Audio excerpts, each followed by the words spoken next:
બધાને અવાજ સંભળાય છે મારો? ઓકે. હવે જો તમને ચેપ્ટર 12 છે, એમાં બે પ્રશ્ન પૂછાશે, A, C અને C. A વિભાગમાં એક પ્રશ્ન છે અને C વિભાગની અંદર બે પ્રશ્નો છે. એટલે A વિભાગનો 18મો પ્રશ્ન છે તો માની લો કે 1 માર્કનો છે, અને ત્યાર પછી C વિભાગનો 43 અને 44 એ બે 3-3 માર્કના છે. એટલે આમ જુઓ તો અથવા વગરની વાત કરો તો 4 માર્ક, પણ અથવા સહિતની વાત કરો તો 7 માર્ક. એટલે કે C વિભાગની અંદર માની લો કે કોઈ પણ પ્રશ્ન તમને તકલીફ કરાવે એવો આવે તો એમાં તમે આ પ્રશ્નને લઈ શકો. અહીંયા સૌથી વધારે 3 માર્કનો પ્રશ્ન ઉપર ખાસ ધ્યાન આપજો, કારણ કે 1 માર્કનો પ્રશ્ન છે એ વિકલ્પ વાળો છે, 18મો પ્રશ્ન. એટલે એ વિકલ્પ વાળા પ્રશ્ન માટે આપણે બહુ વાંધો નહીં આવે, કારણ કે વિકલ્પ ગણશું એટલે સામે જવાબ આપણી પાસે હશે. પણ સૌથી વધારે અહીંયા તમારે બે બાબતોની કાળજી રાખવાની છે. અને વર્તુળ સંબંધિત ક્ષેત્રફળ છે, એટલે તમારે યાદ રાખવાનું કે વર્તુળ સંબંધિત ક્ષેત્રફળ માટે તમારે કુલ જે તમને ખબર હોવી જોઈએ એ પૂર્વ જ્ઞાનની વાત કરીએ તો પૂર્વ જ્ઞાનમાં તમારી પાસે બે મુદ્દા હોવા જોઈએ. એક તો વર્તુળ નો પરિઘ અથવા જેને આપણે વર્તુળની પરિમિતિ કહીએ એનું સૂત્ર તમને યાદ હોવું જોઈએ, જે 2πr છે. અને બીજું તમને ખબર હોવી જોઈએ વર્તુળનું ક્ષેત્રફળ, બરાબર, જેને કહેવાય એરિયા, અને એનું સૂત્ર πr² છે. આ બે તમારી પાસે પૂર્વ જ્ઞાન જે ચેપ્ટર 10 માટેના છે એ બંને પૂર્વ જ્ઞાન તમારી પાસે હોવા જોઈએ. અહીંયા આ બંને પૂર્વ જ્ઞાન સાથે આપણે ચેપ્ટરની શરૂઆત કરીએ. ટૂંકા દાખલાઓથી શરૂઆત કરવા માટે પહેલા આ જોશે. હવે અહીંયા વિદ્યાર્થી મિત્રો તમારે ખાસ એક કાળજી રાખવાની છે. પૂર્વ જ્ઞાન સાથે વાત કરીએ તો પ્રથમ આપણને જરૂર પડશે વર્તુળ, આ પાઠમાં શીખવાનું છે વર્તુળ ની ચાપ ની લંબાઈ L, એનું આપણે માપ શીખવાનું છે. બીજું વર્તુળ જે છે આખું વર્તુળ નહીં પણ વર્તુળના કેટલાક ભાગ, જેને કહેવાય વૃતાંશનું ક્ષેત્રફળ. શું કહેશું? વૃતાંશનું ક્ષેત્રફળ. અને એક ક્ષેત્રફળમાં બે આવશે, એક લઘુ વૃતાંશ અને એક ગુરુ વૃતાંશનું ક્ષેત્રફળ. એટલે 1, 2, 3. આ સિવાય તમારે હજી જાણવાનું છે એ છે લઘુ વૃત્ત ખંડનું ક્ષેત્રફળ.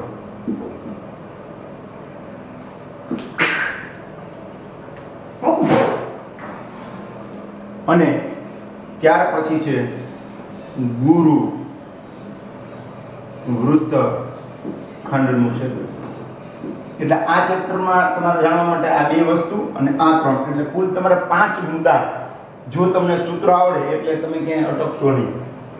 આ સિવાય તમારે જો ખરેખર વાત કરું તો તમને એક ખ્યાલ હોવું જોઈએ ત્રિકોણનું ક્ષેત્રફળ.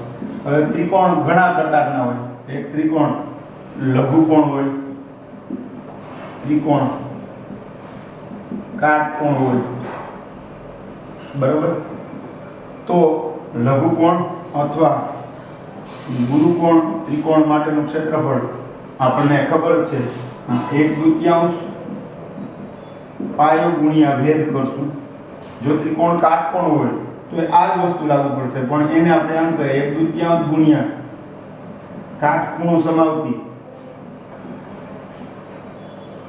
બે બાજુનો ગુણાકાર. અને જે ત્રિકોણ આપણે જરૂર છે અને એ છે સમબાજુ ત્રિકોણ. અને સમબાજુ ત્રિકોણનું ક્ષેત્રફળ વર્ગમૂળમાં 3/4 બાજુનો. આટલું આપણને ખ્યાલ હોવો જોઈએ પૂર્વ જ્ઞાન તરીકે.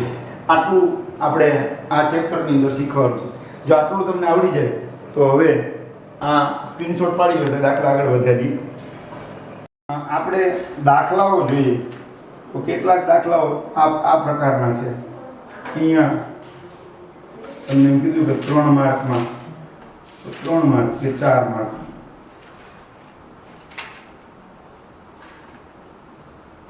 તો પહેલા 3 દાખલાઓ આપણે એ જોઈ લઈએ.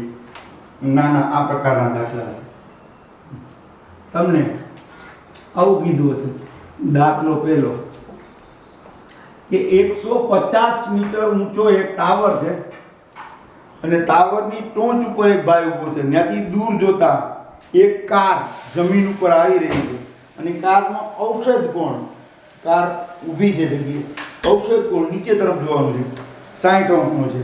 તો તમારે કહેવાનું છે કે ટાવરના તળિયેથી, એટલે કે હું ઉપર 150માં માળ એટલે 15મા માળે માની લો કે હોય, 15મા માળેથી ટાવર મેં જોઈએ કારનો, તો એક ખૂણો 60નો બન્યો. એટલે હું પેલા આમ ઊભો હોય પછી મારે મૂડી નીચી કરવી પડે એટલે કાર દેખાણી મને, આ ખૂણો 60નો બન્યો.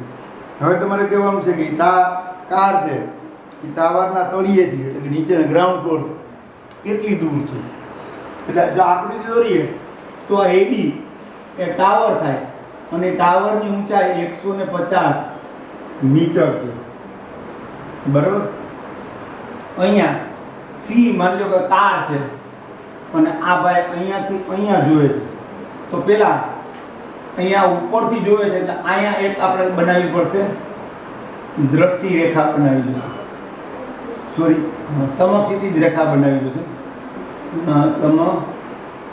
સમક્ષિતિજ રેખા. હવે આ સમક્ષિતિજ રેખા છે એ આપણે બનાવીએ તો અહીંયા આ ખૂણો 60નો બને. મેં ત્યારે પણ તમને કીધું કે આ અવક્ષેદ કોણ છે અને અવક્ષેદ કોણ જ્યારે જ્યારે આવે ત્યારે આ 60 તો Z બનાવીને આ પણ 60. આ બાજુ આપણે ગોતવાની છે કારણ કે આ ટાવરના તળિયેથી કાર વચ્ચેનું અંતર એટલે કે BC આપણે ગોતવાનું છે. તમે જો એક જ પરિમાણી એટલે એક જ ત્રિકોણ બને છે, બે કાટકોણ ત્રિકોણવાળા દાખલા આ વર્ષે નથી. ઓકે, તો અહીંયા આપણે લખીએ તો પહેલા સારો લખવા માટે આમ લખીએ કે AB બરાબર ટાવરની ઊંચાઈ અને એ છે 150 મીટર, BC બરાબર ટાવરના તળિયેથી કારનું અંતર, બરાબર. અને માપ ખૂણો અહીંયા લખી નાખીએ x, XAC બરાબર ખૂણો ACB બરાબર 60 અંશ અને શું આવશે અવક્ષેદ કોણ. જો ફરીથી XAC એટલે કે આ અને ACB એટલે કે આ 60 છે, આ 60.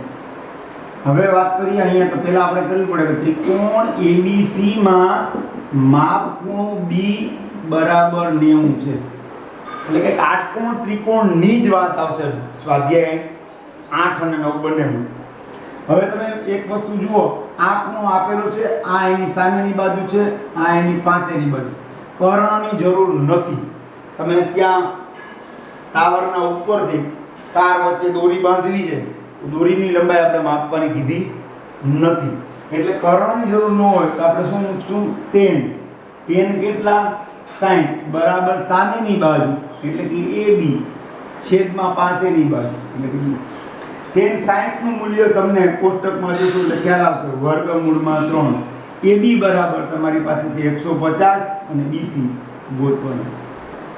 આને સામે જવા દો તો વર્ગમૂળમાં 3 BC બરાબર 150. આ 150 નો આમ લખી શકું વર્ગમૂળમાં 3 ગુણ્યા વર્ગમૂળમાં 3 ગુણ્યા 50. કારણ કે વર્ગમૂળમાં 3 ગુણ્યા વર્ગમૂળમાં 3 એટલે એનો બરાબર શું થાય તો 3 થાય અને 50 ગુણ્યા 3 એટલે 150. હવે આ વર્ગમૂળમાં 3 છે, હવે આ વર્ગમૂળમાં 3 છે અને સામે જવાનું તો અહીંયા ગુણાકારમાં છે, સામે જે ભાગાકારમાં 3 3 ગયા તો અહીંયા તમને મળ્યું, જરાક આ બાજુ લખું ચાય કરીને BC બરાબર 50 વર્ગમૂળમાં 3 અને તેથી તમારે લખવાનું શું ટાવરના તળિયેથી કારનું અંતર 50 વર્ગમૂળમાં 3 છે. તો આવું પણ પૂછાય છે, બરાબર. હજી એક દાખલો લઈએ આ પ્રકારનું, એટલે તમને ખ્યાલ આવે. હવે આ પ્રકારના અન્ય એક દાખલામાં જોઈએ તો વિદ્યાર્થી મિત્રો, સૂર્યનો ઉચ્છેદ કોણની જ્યારે વાત આવે આ પ્રકારનો દાખલો, તો આને સેવી રીતે સમજવા માટે હું એક વાત કરું છું કે તમારે બન્યું છે એવું, માની લો કે સામે કોઈ એક બિલ્ડિંગ છે અને એ બિલ્ડિંગની અંદર આ બિલ્ડિંગ છે, તો બિલ્ડિંગમાં અહીંયા સૂર્ય હોય ત્યારે એનો પડછાયો માની લો કે જ્યાં પડે ને એની બરોબર જ્યાં પડછાયો પૂરો થાય ત્યાં ઊભો રહી જાઉં, બરાબર. અથવા એવી રીતે હું ઊભો રહી જાઉં કે મને સૂરજ છે એ અહીંયા ક્યાં દેખાય, બિલ્ડિંગની બરોબર ટોચ ઉપર દેખાય. ઓકે. હવે સવારમાં પરિસ્થિતિ જુદી હશે. સવારમાં શું હશે, સૂરજ જે જગ્યાએ દેખાય છે એ થોડીક વાર પછી ઉપર આવશે, એટલે શું થશે તો બિલ્ડિંગનો પડછાયો નાનો થશે. સૂરજ અહીંયા પડછાયો સવારમાં મોટો હોય, પછી આમ જાય એમ પડછાયો જેટલો નાનો છે એટલું તમારે આગળ જવાનું, જ્યાં પડછાયો હોય ત્યાંથી હવે સૂરજને જુઓ. એટલે કે પહેલાં તમે જ્યાં હતા ત્યાંથી તમે સૂરજને જોયો, પડછાયો ઘટ્યો ત્યાં પહોંચીને સૂરજને જોયો. તો એક વસ્તુ તમને કહી દઉં વિદ્યાર્થી મિત્રો કે તમે બિલ્ડિંગની સામે જેમ જેમ નજીક જાઓ ને એમ ઉચ્છેદ કોણ વધે. હવે આવો એક પ્રશ્ન તમને જ્યારે પરીક્ષામાં પૂછાય ત્યારે એનું એક વાત કરવાની છે તમારે. એક જ પરિમાણીય દાખલો, હવે બે પરિમાણવાળા દાખલા નથી એટલે આવું પૂછ્યું કે જ્યારે વૃક્ષની ઊંચાઈ 10 મીટર છે, અહીંયા માની લો કે AB કોઈ વૃક્ષ છે, AB કોઈ વૃક્ષ છે અને એની ઊંચાઈ 10 મીટર છે અને સૂર્યનો ઉચ્છેદ કોણ 30 અંશ થાય ત્યારે, એટલે કે અહીંયાથી હું માની લો કે સૂર્યને આમ જોઉં તો સૂરજ મને ક્યાં દેખાય, બિલ્ડિંગની બરોબર ઉપર દેખાય. તો અહીંયા આ ઉચ્છેદ કોણ 30 અંશ છે અને આ જગ્યા અવલોકનકાર પોતે ઊભો છે. તો તમારે કહેવાનું છે કે આ શું હશે, તો કે હવે આ બિલ્ડિંગ વૃક્ષની ઊંચાઈ છે, તો બિલ્ડિંગ હશે તો બિલ્ડિંગ અહીંયા વૃક્ષ છે, બિલ્ડિંગ આ શું હશે ખબર, એનો પડછાયો હશે અને પડછાયાની લંબાઈ કેટલી થાય. હવે તમારે અહીં લખવાનું છે કે AB બરાબર શું છે, ઝાડની ઊંચાઈ અને એ તમને આપી છે 10 મીટર. માપ ખૂણો ACB બરાબર 30 અંશ અને કૌંસમાં લખો શું છે તો કે ઉચ્છેદ કોણ છે, કારણ કે ડાયરેક્ટ ઉપર જ જોવાનું છે. અને BC બરાબર શું છે તો કે પડછાયાની લંબાઈ.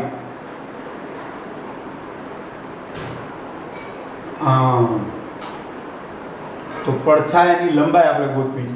હવે વિદ્યાર્થી મિત્રો, અહીંયા મેં 10 નો ઉપયોગ કર્યો કારણ કે કર્ણની જરૂર નથી.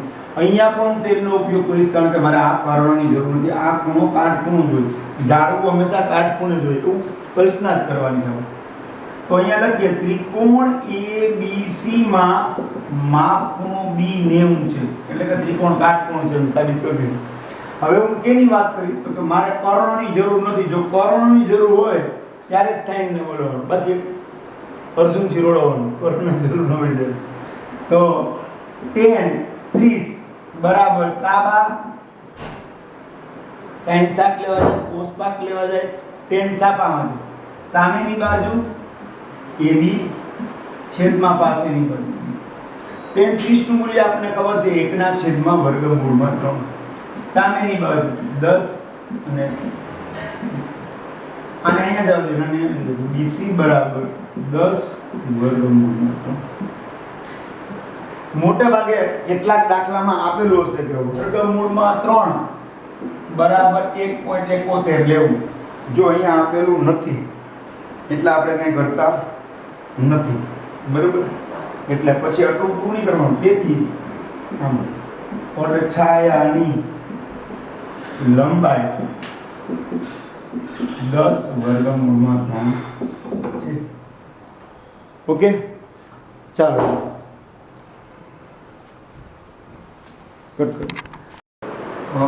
એ છે વર્તુળનો પરિઘ અથવા જેને આપણે કહીએ તો વર્તુળની પરિમિતિ. પરિમિતિ એટલે વર્તુળનો જે કિનારી છે એને આપણે પરિમિતિ કહીએ. તો વિદ્યાર્થી મિત્રો આકૃતિ ફટાફટ દોરવા માટે હું અહીં ઉપયોગ કરું છું. આ જે ભાગ છે, આ જે કિનારી છે એ વર્તુળનો પરિઘ છે. હવે આ કિનારીને બદલે હવે આપણે વાત કરીએ વર્તુળનું ક્ષેત્રફળ, બરાબર, અને એનું સૂત્ર છે પાયા વર્ગ, જે હંમેશા અંદરનો વર્ગ છે. હવે અહીંયા આ બંને આપણા પૂર્વ જ્ઞાન છે, એના આધારે આપણે બે વસ્તુ પહેલા મેળવવાની છે. પહેલી જે વસ્તુ આપણે મેળવવાની છે અને એનું નામ છે વર્તુળનું ચાપની લંબાઈ. ચાપ એટલે શું? હવે તમને કીધું આખા વર્તુળનો જે કિનારી છે, અથવા તમારી પાસે એક બંગડી છે, તો બંગડી છે એ આખો વર્તુળનો પરિઘ છે, બરાબર. હવે બંગડી તૂટી જાય તો એનો ટુકડો છે, તો માની લો કે બંગડીના બે ટુકડા છે, નાનો મોટો. નાનો ટુકડો છે એને લઘુચાપ કહેશું, બરાબર, એટલે લઘુચાપની લંબાઈ. અને પહેલાને મોટું છે ને ગુરુચાપની લંબાઈ. હવે દાખલા તરીકે આ મોટું વર્તુળ છે તો આ એની ખાલી ચાપ છે. વર્તુળ ખરેખર ઓરિજિનલ વર્તુળ કેવું છે? ખૂબ જ મોટું છે. આ એનો ટુકડો છે. તો અહીંયા વર્તુળની ચાપની લંબાઈ, પછી લઘુચાપ હોય કે ગુરુચાપ હોય, તમારે નક્કી કરવાનું છે. હવે ચાપની લંબાઈ એટલે કેટલું? તો કે આખા વર્તુળનો પરિઘ, બરાબર. એના તમે આખા વર્તુળ જુઓ, ફરીથી વાત કરું તો આખો વર્તુળ જુઓ તો અહીંયાથી વર્તુળ શરૂ થાય અને આ 90, આ 180, 270 ને અહીંયા પાછું આવે તો 90 ના 4 ટુકડા થાય.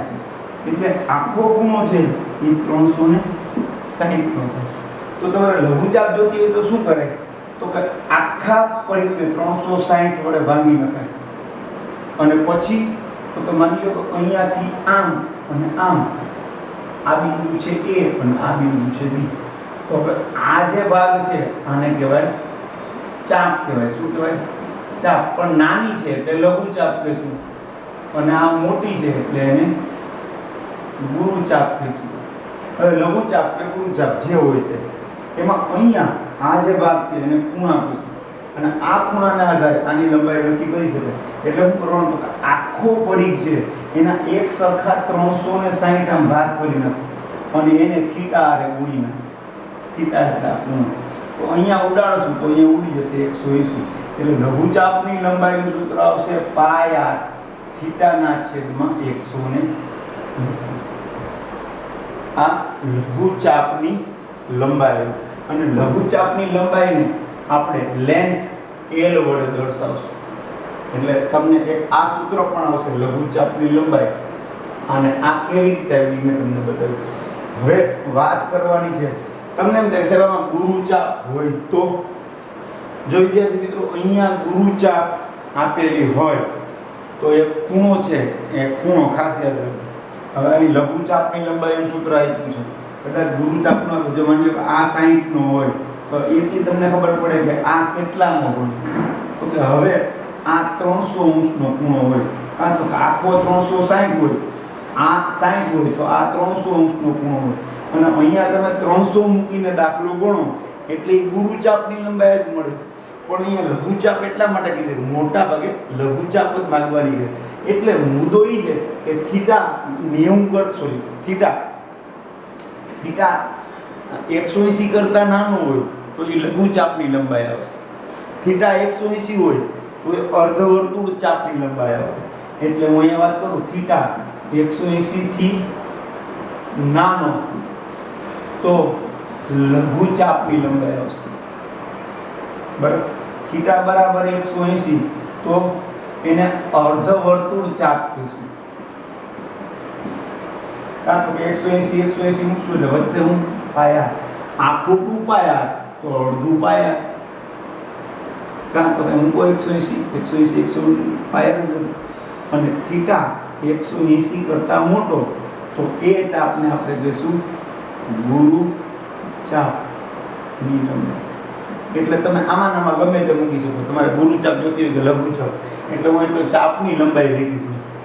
તમારે જે મૂકવું હોય, પરીક્ષામાં લઘુચાપ પૂછાય તો આ જ મૂકવાનું, ચાપ પૂછાય તો આ જ મૂકવાનું.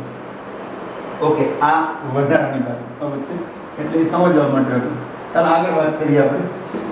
તો આગળના મુદ્દામાં આપણે જે દર્શાવીએ તો એની વાત કરીએ. ચાપ પછીનો ભાગ આવશે. આ જે ભાગ છે એને કહેવાય વૃત્તાંશ. આખા વર્તુળને બદલે વર્તુળનો કોઈ ભાગ એટલે એને કહેશું વૃત્તાંશ નું ક્ષેત્રફળ. જો આ બે સૂત્રો એટલા માટે જ મેં તમને બતાવ્યું. આખા વર્તુળનું ક્ષેત્રફળ છે, આખા વર્તુળ એના આખા વર્તુળના ક્ષેત્રફળના એક સરખા 360 ટુકડા કરો અને એને થીટા આરે ગુણો. કાં તો કે 360 ટુકડા થઈ ગયા. હવે તમારે જોઈએ છે કેટલા આટલાનો ભાગ, તો એને 60 આરે ગુણીને કાં તો કે થીટા 60. ટોટલ 360 ટુકડા છે. એમાંથી આ કેટલા ટુકડા છે? તો કે 60 ટુકડા છે. એ 60 ટુકડા આરે ગુણી નાખો. ટૂંકમાં આખા વર્તુળના ક્ષેત્રફળને 360 ટુકડા કરી અને જેટલો થીટા આપ્યો છે એના વડે ગુણો.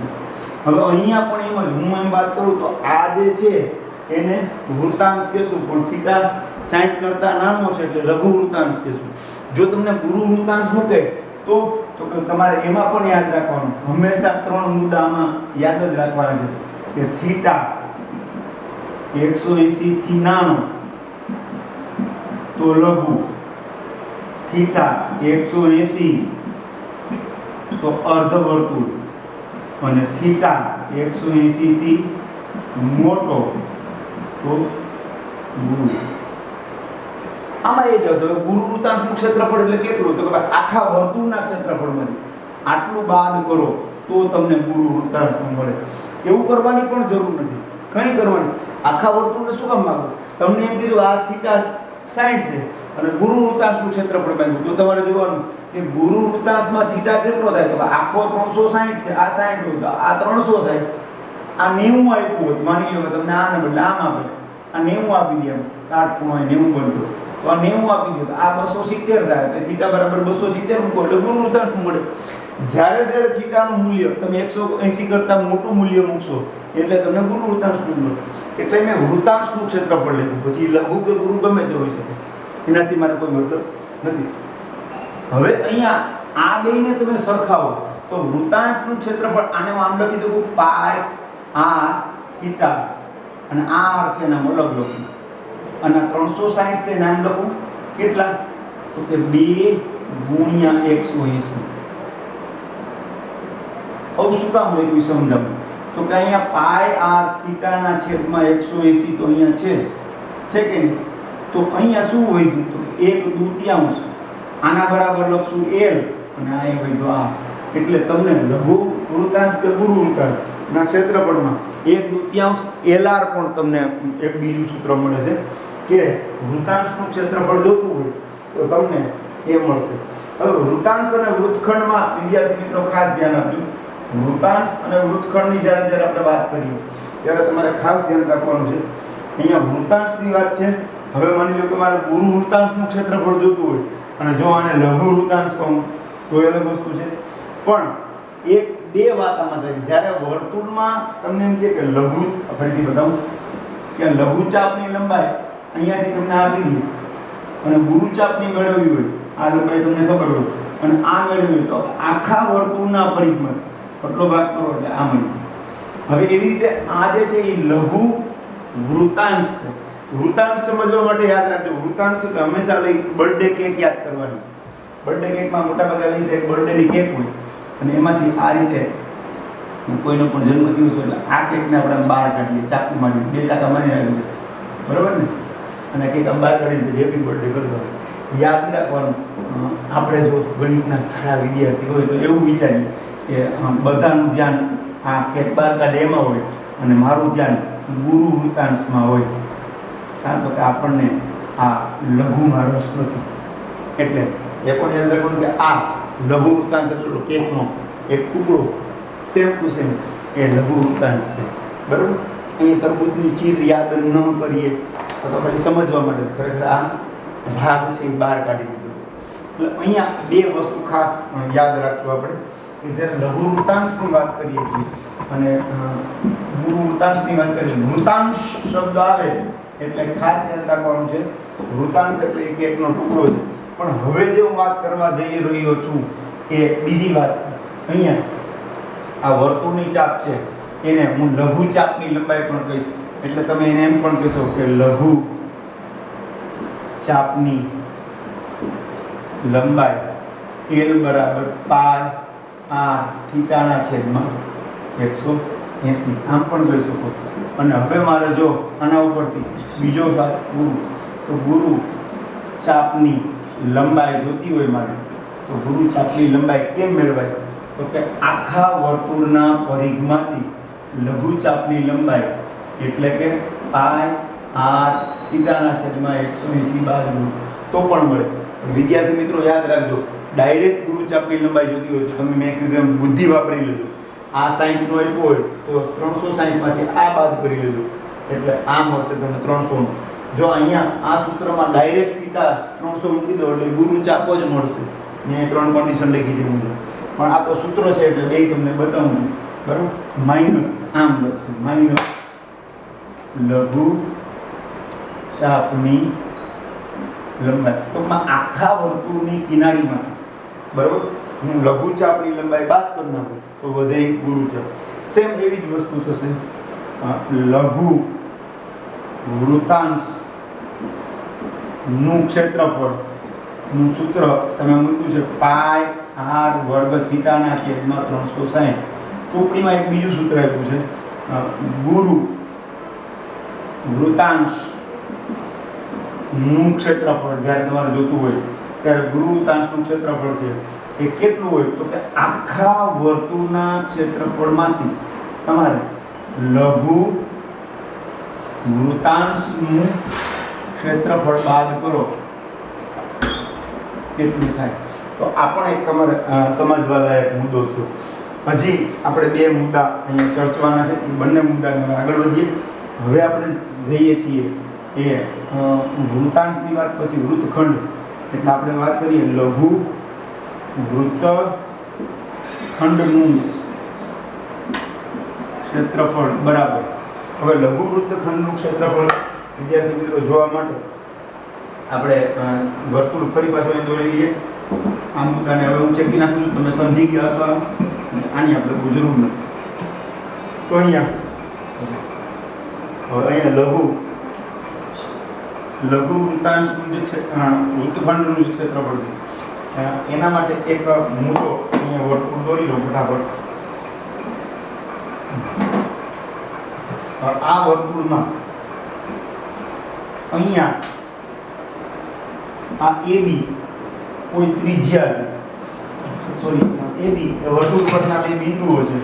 તો તમે જેમ જાણો છો એમ A થી B હું એક રેખાખંડ દોરીશ તો AB એક જીવા થશે, અને જીવા દ્વારા બનતો આ જે ભાગ છે આ ભાગ, અને એ ભાગને કહેવાશે સોરી આ બાજુ લખો, અને એ ભાગને કહેવાશે લઘુ વૃત્તખંડ, અને બાકીનો આ ભાગ છે એને કહેવાશે ગુરુ વૃત્તખંડ. હવે અહીંયા વિદ્યાર્થી મિત્રો યાદ રાખજો વર્તુળનું કેન્દ્ર અહીંયા હોય બરાબર.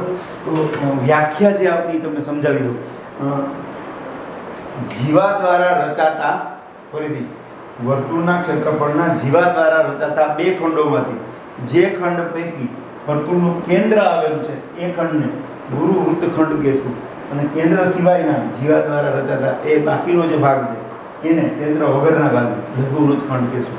હવે લઘુ વૃત્તખંડ મેળવતી વખતે ખાસ યાદ રાખવું, ડાયરેક્ટ લઘુ વૃત્તખંડ ક્યારેય તમને નહીં મળે. તમારે શું કરવાનું થશે? તો અહીંયા આમ અને અહીંયા આમ આ બે ત્રિજ્યા દોરવાની થશે. તમે જોઈ શકો મેં ચાય કરીને ખૂણો 90 નો દોર્યો છે. તો તમારે લઘુ વૃત્તખંડનું ક્ષેત્રફળ જોતું હોય તો પહેલા મેળવવું પડશે લઘુ વૃતાંશનું ક્ષેત્રફળ મેળવવું જોઈએ. શું મેળવવું જોશે? લઘુ વૃતાંશનું ક્ષેત્રફળ મેળવવું જોશે.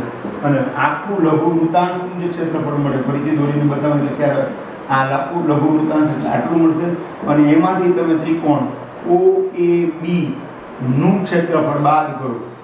નું ક્ષેત્રફળ બાદ કરો તો તમને લઘુ વૃત્તખંડનું મળે.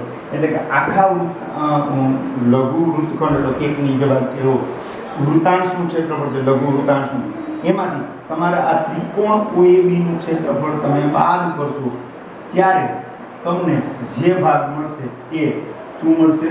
લઘુ વૃત્તખંડ મળશે. ખંડ વિશે ખાસ કલ્પના રાખજો. ઓકે, હવે આવી રીતે જો તમારે ગુરુ વૃત્તખંડનું ક્ષેત્રફળ જોતું હોય, ખાસ વિદ્યાર્થી મિત્રો યાદ રાખજો, જો ગુરુ વૃત્તખંડનું ક્ષેત્રફળ જોતું હોય તો તમે બે રીતે મેળવી શકો. કઈ રીતે?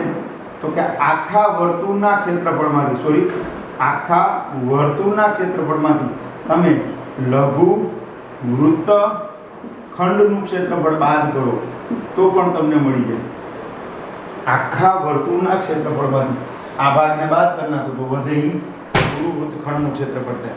બીજી એક રીતે પણ મેળવી શકાય, એ પણ લખી નાખો કે ગુરુ વૃત્તખંડનું જો તમારે ક્ષેત્રફળ જોતું હોય તો એક ક્ષેત્રફળ બીજી કઈ રીતે મેળવાય? તો કે યાદ રાખજો, ગુરુ વૃતાંશનું ક્ષેત્રફળ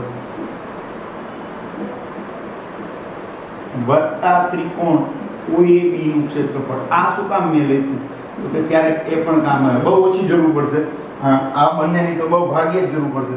મોટા ભાગે તો આની જરૂર આપણે લગભગ નહીં જ પડે, આની જરૂર નહીં જ પડે. તો સમજાવવું જોઈએ. હવે એ સમજાવવું કેવી રીતે? માની લો કે તમારી પાસે આ એવી વર્તુળ પરના બે ભિન્ન બિંદુઓ છે અને અહીંયા વર્તુળનું કેન્દ્ર O છે અને આ ભાગ હવે તમે સમજી ગયા છો કે અહીંયાથી લઈ આટલો ભાગ હું દોરું છું, આ બાજુનો ભાગ, કે અત્યારે આ જે ભાગ છે આ પ્રકારનું ચિત્ર દોરાય છે, આ પ્રકારનું. તો આ જે ચિત્ર છે એ જે શું છે? તો કે ગુરુ વૃતાંશ છે. શું છે? ગુરુ વૃતાંશ. મેં તમને કીધું કે કાઢી લ્યો પછી બાકીનો વાત. એ ગુરુ વૃતાંશમાં તમારે ત્રિકોણ OAB ઉમેરો એડ કરી દો એટલે બને ગુરુ વૃત્તખંડ. એટલે આ પણ તમારા માટે જરૂરી મુદ્દો છે. બરાબર? અહીંયા સૂત્રોની વાત આપણે પૂરી થાય. આ તમે સ્ક્રીનશોટ પાડીને લખી દો. જો વિદ્યાર્થી મિત્રો, હવે દાખલા નંબર 5, 5મા નંબરનો દાખલો છે કે 21 સેન્ટીમીટર ત્રિજ્યાવાળું વર્તુળ છે અને એ વર્તુળના કેન્દ્ર આગળ 60 અંશનો ખૂણો બનાવે છે. તો એને અનુરૂપ ત્રણ વસ્તુ તમારે ગોતવાની છે. એક તો લઘુચાપની લંબાઈ, એટલે કે અહીંયા માની લો કે હું નામ આપી દઉં A, અહીંયા C અને અહીંયા B. તો આ લઘુચાપ કહેવાય, બંગડીનો ટુકડો. તો એ લઘુચાપની લંબાઈનું માપ ગોતવાનું છે. લઘુચાપ વડે બનતા વૃતાંશ, એટલે આ વૃતાંશ અહીંયા O, A, C, B અને અહીંથી પાછો આવો, આને વૃતાંશ. એટલે કે જ્યારે પણ વૃતાંશ શબ્દ વાપરે ત્યારે તમારે સમજવાનું છે લઘુ વૃતાંશનું ક્ષેત્રફળ અને અનુરૂપ, તમને પૂછ્યું છે અનુરૂપ જીવા વડે બનતા વૃત્તખંડનું ક્ષેત્રફળ. એટલે આને હું AB ને જીવા કહીશ તો આ વૃત્તખંડનું ક્ષેત્રફળ ગોતવાનું છે.